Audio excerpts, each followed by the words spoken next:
Welcome back to Hidden Equity. Today we are going to talk about landlords and how they furnish their rentals. The reason I'm talking about this is because lately I've had quite a few people in Miami who are looking for furnished rentals. And I gotta say, when I walk in, most of these units just feel half assed, or maybe like the landlord just has like stuff from another house or stuff from college, even that they didn't know what to do with. And it was like, oh, I have a rental. I'll just shove it in there. Nobody cares.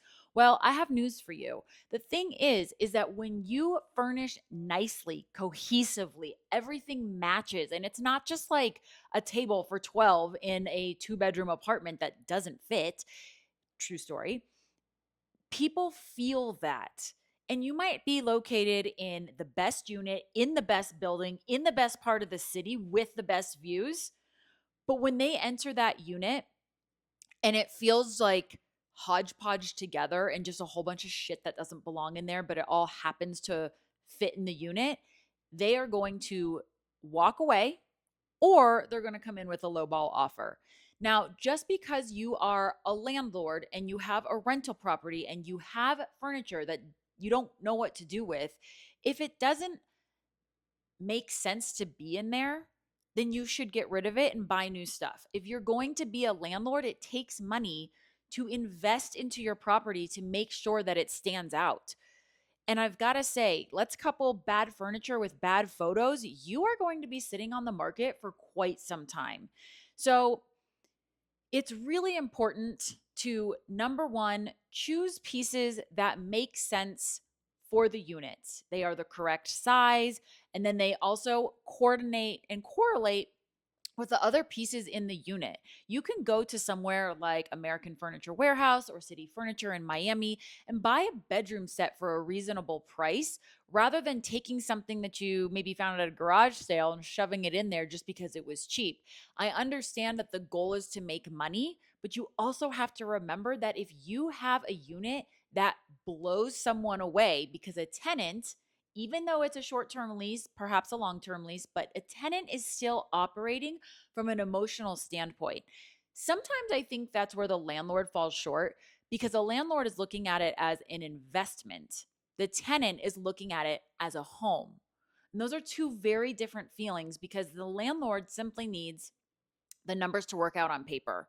Therefore, they buy cheap shit. Therefore, they try to get everything done within a certain dollar range just to make sure that it's furnished versus somebody who actually cares and wants the unit to look a certain way because they understand that a tenant is walking into their potential home.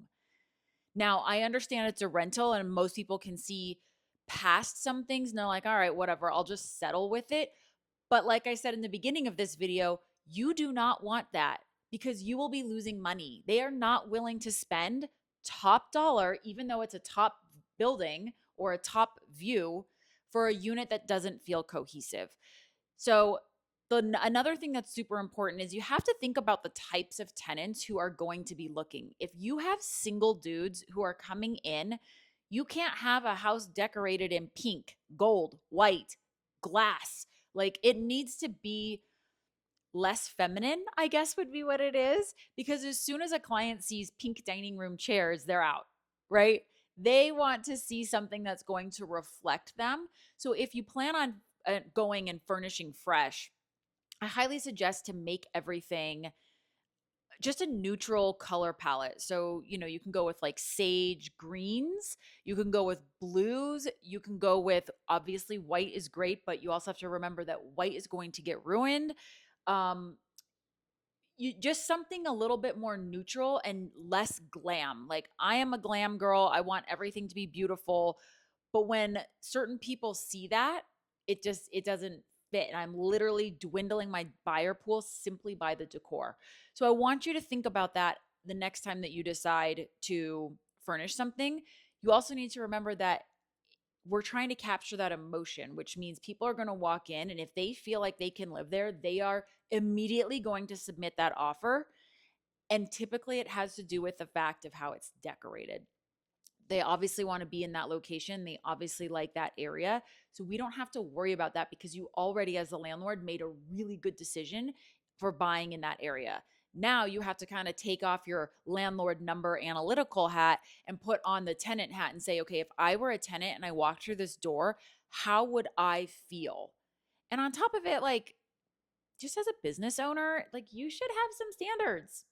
You don't want to put all your shit into this unit and hope that you get top. I just can't stress it enough. And it's so frustrating that people do that and they think they can get away with it.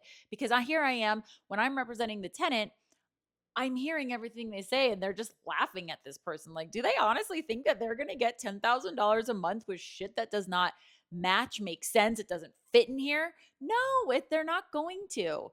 So, those are the ways that you are able to make the most money as a furnished landlord. And remember, look at it from the tenant's point of view. In order to sell yourself, in order to get yourself the most money. That's the goal. So if you want to do that, then you need to make sure it's the most enticing unit on the market in your area, maybe in your building, for the tenants.